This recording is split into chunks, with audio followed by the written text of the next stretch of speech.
Shalom, friends. So whenever I see a nice Gemara now, I've been sad because right now I'm very busy. I don't have time to go to the kollel, and I learned something that's sweet.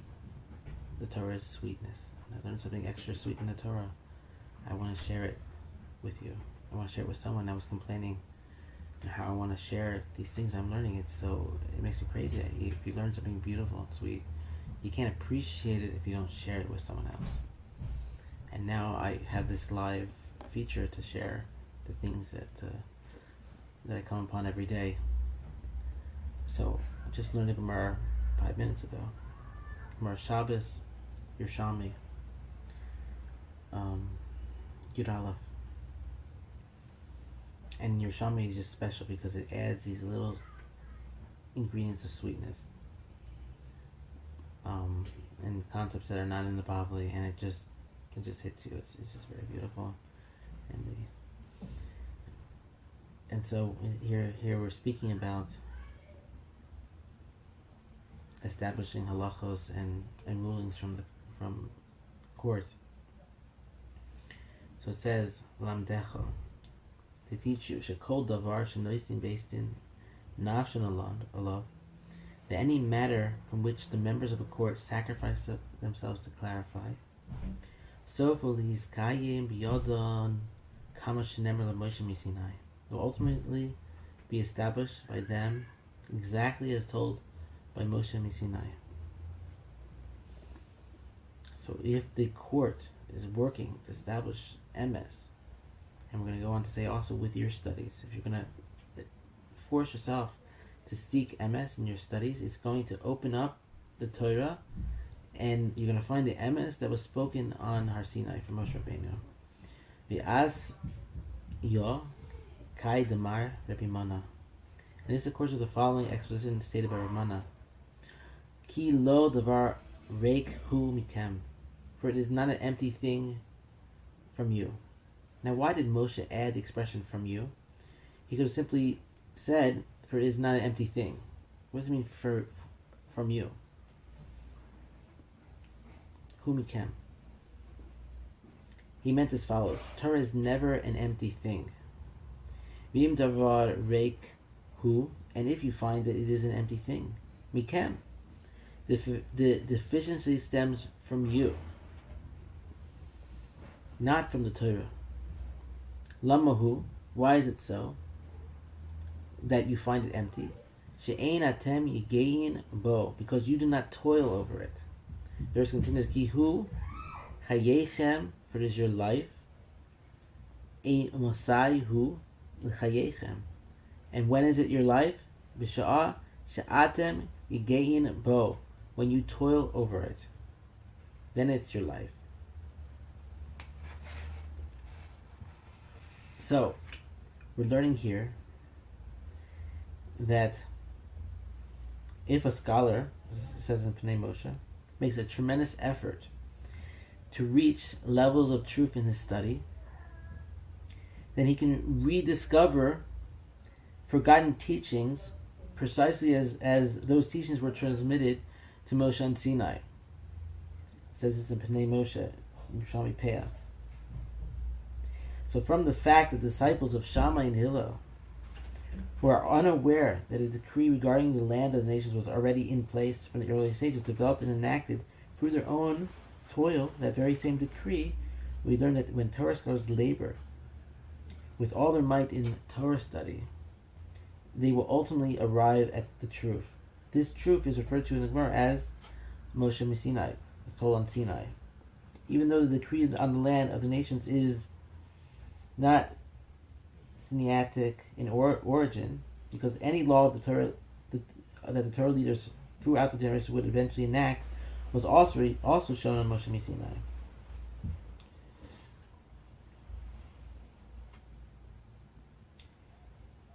I'm just going to go on more to explain this idea, but I wanted to take it outside. Right, so it says, we're speaking about the Torah being empty. The term empty is being used here in a sense of meaningless. The verse is conveying that there is no insignificant words in the Torah. For every detail contains a message of importance.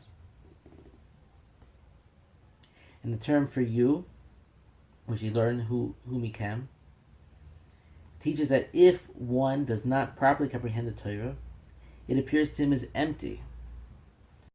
And the fault lies not in the Torah, but it's from you, as a result of the person's sloth and lack of toil. Where he, to exert himself, as he should, he would certainly understand. We'll see what I'm getting at in a minute. Okay. So, what I wanted to get to from this is that the Gemara first started out by saying that the members of the court, if they toiled and sacrificed themselves, they would ultimately always find the truth. They would not make a mistake. Same thing with a person. If he's studying Torah and he's toiling for emes in his life, he will ultimately come for truth. He will ultimately come at the truth, but he must toil, as we said. And the Torah is not an empty thing from you. So I saw it before, but let's see if I can find it in the commentary here. That basically,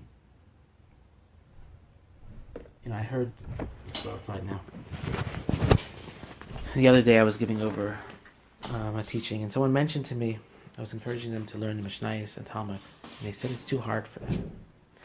So what we're learning here is that do not say that when it comes to your Torah study, that something is too hard. Yes, you need to be learning the things somewhat at your level. But the reason something is hard for you is that you didn't toil in it. The Torah is something that will open up for you. So if you were, for instance, Mishnayos, so many people are telling me Mishnayos is too high for me, Talmud is too high for me, I'm holding by something more simpler. But that's because you didn't toil in it. If you toil in it, the Torah will open for you. It is something that will open and it will be clear for you.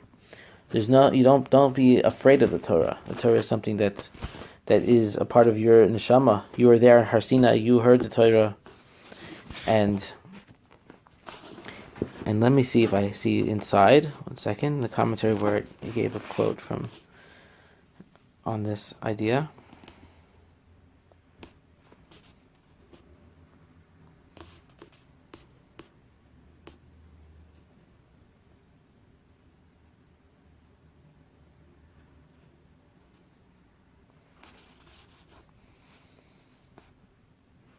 Okay, and so Moshe said to them, apply your hearts to all the words about which I testify to you today. For it is not an empty thing for you, for it is your life. By apply your hearts, Moshe meant that one must concentrate all his faculties to try to understand the Torah. Rashi says this in the Sifrei. When studied in this manner, with full application of the mind, the Torah will never appear empty. Hence, if it ever does appear empty, for example, if a verse or narrative in the Torah appears to you to have been written for no purpose, says in Shari Tshuva, or if a decree of the Torah doesn't make sense, as it says in Tshuva Harashba, it is because you are studying with a lazy mind. If you exert yourself, the Torah will yield its meaning to you. That's what I wanted to see. The Torah will yield its meaning to you if you exert yourself. So, the other day I spoke about the correct order of study. First to learn Talmud. First to learn Tanakh, the Bible. And then we learn Mishnayos.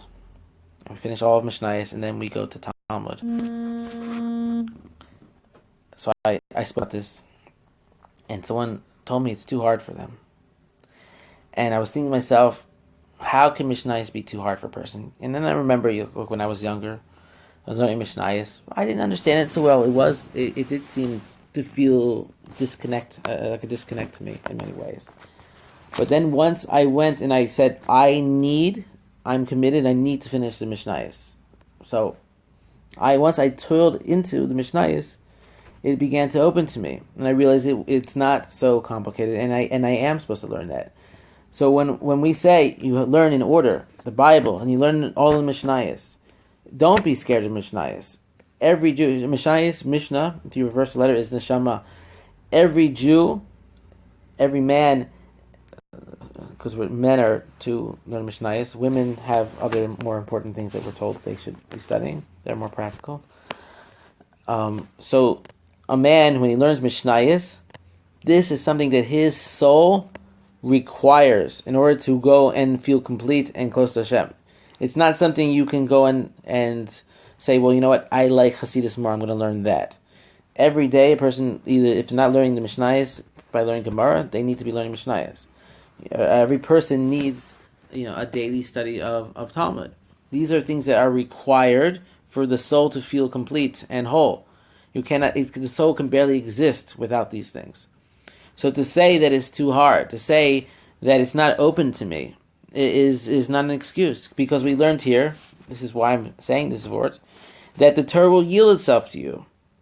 If you're driving a car down the road, you have a yield sign, okay? And there's another car going the other direction, and you're going faster, okay? And you're being more persistent, whatever the English word is exactly. The other car is going to slow down and let you go, okay? The Torah is going to do that, okay? Hashem knows, you know that you need to learn Mishnayos. You have to learn Mishnayos. You need this for your soul, Mishnayos. You need for your soul the Talmud. Don't be scared of a page of Talmud, okay? It will open for you. You need to be persistent. If you toil in it, the Torah will yield itself to you, and you'll be able to learn that Talmud. And everyone is capable. It's not above anyone. Children have been learning the Talmud at young ages. I forget the age. Someone says, remind me here. Was it 9 years old? I can't remember exactly when the normal time was. We can look it up. I don't want to get off context. But the Torah is there for you. It'll open for you. So do it the right way. Okay? People too often are stepping into Kabbalah before the Zman, before the time that their soul is ready for that, and they expect the Kabbalah to open up for themselves. But they have no foundation. Okay? You have to learn how to doggy paddle in the water before you swim. You're not going to take a surfboard.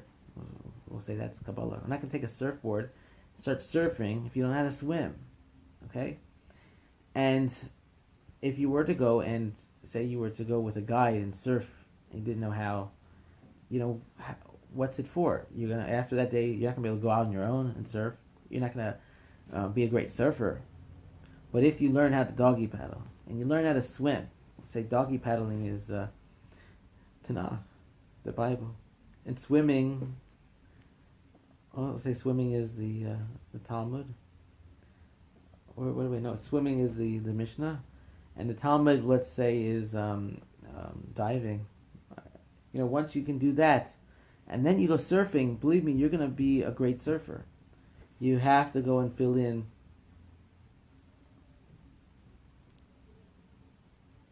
You have to go and fill in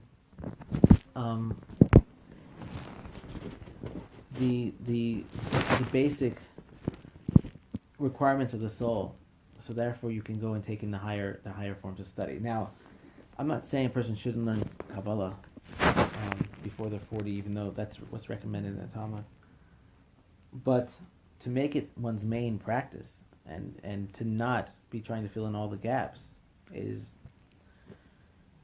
it's just a shame. There's no reason for it. You have to have your meat and potatoes before you have dessert, and you're going to get a lot more out of that dessert by doing that. So if you need a little bit of dessert just to get by every day, to learn a little bit of Kabbalah, and to connect spiritually, it's understandable. You want a little bit of dessert, but start eating a lot of mashed potatoes and take care of yourself and get and catch up, because that's where you really need to be. So the point again was, the Torah is going to open up for you. Don't be scared. Learn Mishnayos, learn the Talmud, and you don't need to be a guy in yeshiva for 10 years to pull this off. In 2-3 weeks, probably let's say it's going to take about a month or two. You're going to be able to learn page of Talmud, and it's going to be beautiful to you. So toil in the Torah and let it open. Yeah, it's in the Mishnah Berurah about not taking haircuts. You can look it up in the Kiddush Shulchan Aruch. Very simple, the halacha. So I want to complete this I want to just give over this share in the Talmud, that what I discovered tonight when I was learning, and share that with all of you. I can get something out of what I'm learning as well. Person who doesn't, I try to explain this to my kids. My son is having his bar mitzvah. He says, I want it to be good for me. I want, everything for me. I said, if you want to enjoy your bar mitzvah, then you need to be thinking about how you're going to go and give your bar mitzvah to other people. By smiling at them, I told him, smile. I said, I don't care what you do in the shul, but when people wish you mazel tov, you need to smile and glow at them, because they came. Even though they came for you, they need to take away something. If you want to feel the joy of something, you need to share that joy with other people. And I learned that in my photography days. I used to go and take trips out to the mountains in Pennsylvania, in New York. I saw some of the most beautiful mountainsides and rock formations and water. And I came home and I looked at myself and I said, "What I got so much out of this. It was so beautiful to me, but I have no one that I went with to share it with. So it doesn't feel complete to me. It doesn't have meaning. I can't discuss it with someone who hasn't been there." And after that time, I used to beg my sister and my mother. I said, "Come with me. I'm taking you on my photography trips. I want you to share in it." And then I was able to talk about the experience with them. And the same thing with Torah study. A person who's studying Torah, he doesn't share it, then he's not really, the love of the Torah is not, like a person who loves Torah, he has to share it. He has to give over the Torah, the studies. Otherwise, it would feel empty.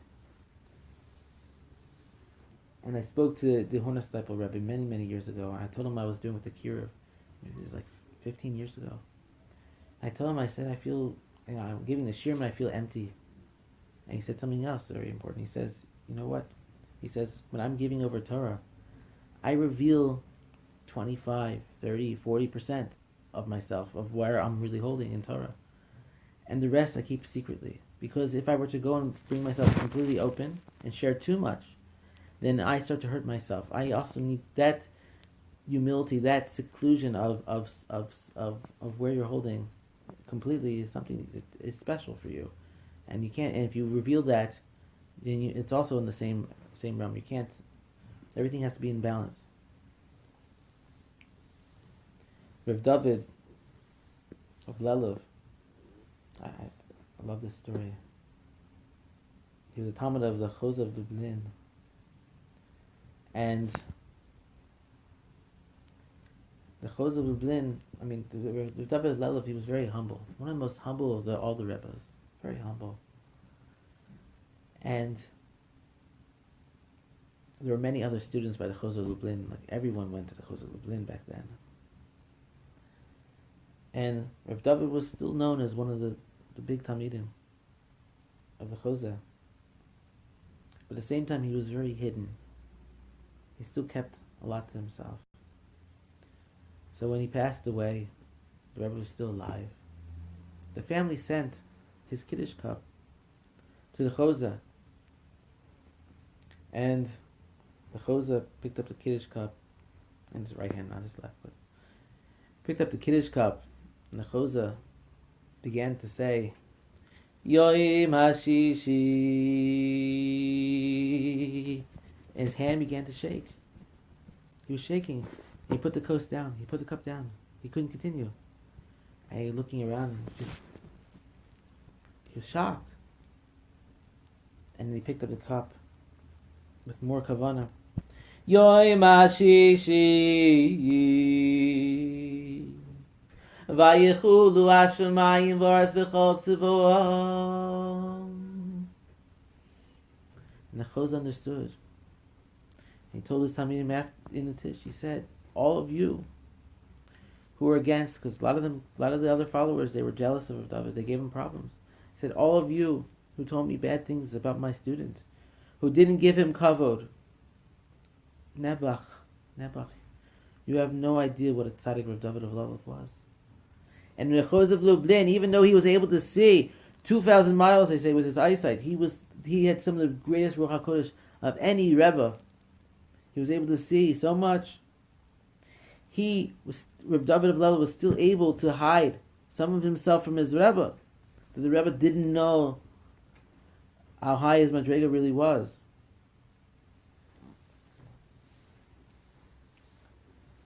And so he was shaking.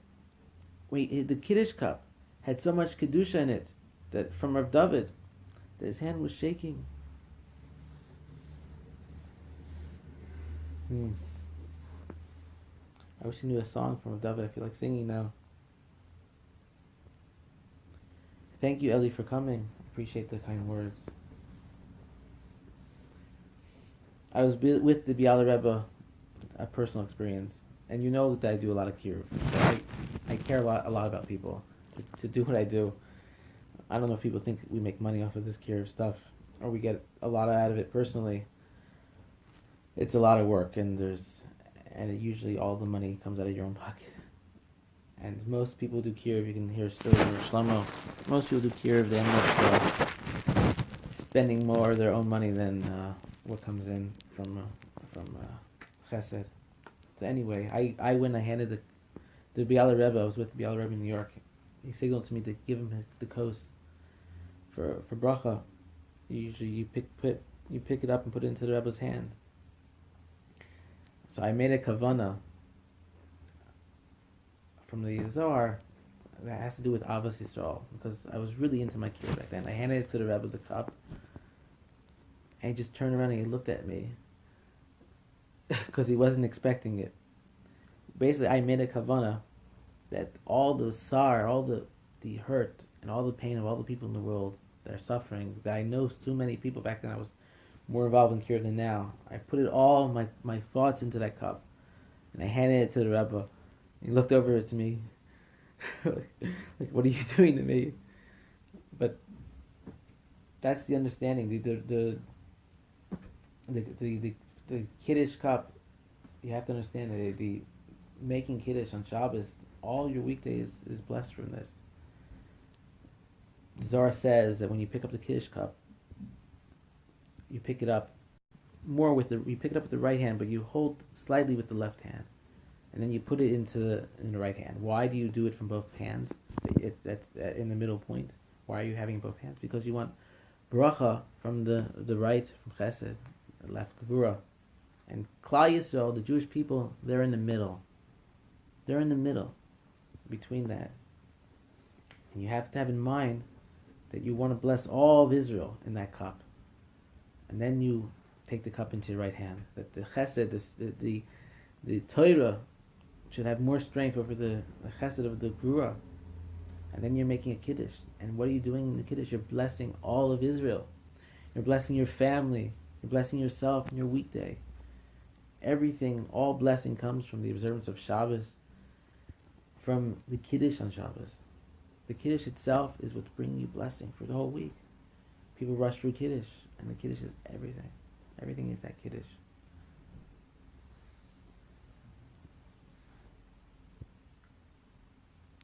And even how you pick up the cup, already you need to start to make a kavanah, a thought. When you're picking up that cup, it's a very serious thing. The second you touch that cup, when you pour the wine, you pour it 3 times.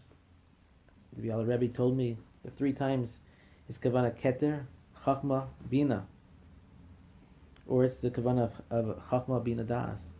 So you pour it 3 times. The yain, the wine, into the cup. This is a kavanah. You're bringing down shefa. You're bringing down blessing into the cup from the heavens, into that coast. So as soon as you're picking up that cup, Friday night, when you're already pouring the wine, you already need to be thinking about bringing bracha to your family, your friends, to all of Israel. Because the shefa for the whole week, everything is coming from Shabbos. Shabbos is the middle point. And the days of the week are surrounding the Shabbos because they're getting their light from the Shabbos. Saturday, Sunday, Monday, Tuesday, getting their light from the previous Shabbos. And Wednesday, Thursday, Friday are getting their light from the next Shabbos. Everything is getting the light. Everything is a circle. When you make Kiddush,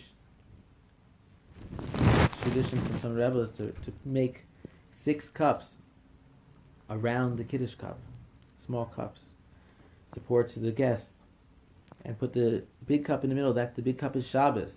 The 6 weekdays, they're getting light from the Shabbos. As soon as you go on Friday night, Shabbos day, when you're making Kiddush, you're bringing blessing to your family. You're bringing great light into the world. You're perfecting your weekday. You're giving power, energy, positive energy to your weekday. The weekday, when we say Motzi Shabbos, when we end Shabbos, we're literally going down like this. Sometimes we feel like we're going down. But by putting in that energy on Shabbos, we're going to be able to keep going. So this concludes the... say hello. Hello. So this concludes the live sporadic shir in Yerushalmi. And I wish you all a good evening. Goodbye.